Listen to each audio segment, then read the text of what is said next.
வணக்கம். 2024 அக்டோபர் 1 செவ்வாய்க்கிழமை மாலை நிலவர 1 நிமிட ஆய்வறிக்கை. அதிகாரப்பூர்வ வானிலை அறிக்கைக்கும் இந்திய வானிலை ஆராய்ச்சித்துறை அறிக்கையை பார்க்கவும்.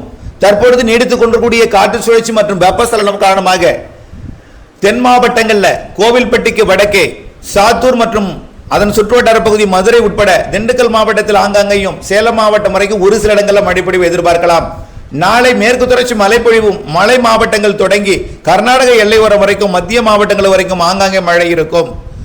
3ஆம் தேதி அது சென்னை, திருவள்ளூர், காஞ்சிபுரம், செங்கல்பட்டு, புதுச்சேரி வரைக்கும் மழைப்பொழிவை எட்டி பிடிக்கும். டெல்டா மற்றும் தென்கடலோரத்திற்கு 4ஆம் தேதியிலிருந்து மழைப்பொழிவு கண்டிப்பாக கிடைக்கும். 4ஆம் தேதியிலே அனைத்து மாவட்டங்களுக்கும் கிடைக்க தொடங்கிவிடும். 5ஆம் தேதி அனைத்து மாவட்டங்களுக்கும் பரவலான மழைப்பொழிவு. புதிய வளிமண்டல சுழற்சி ஆந்திர கரையோரம் அமைந்து குளிர்காற்றையும் வெப்பக்காற்றையும் இணைக்க பெற்று தமிழ்நாட்டிலே 4ஆம் தேதியிலிருந்து மழைப்பொழிவு தீவிரமடைய இருக்கிறது. விரிவான அறிக்கை கேட்டு பயன்பெறுக.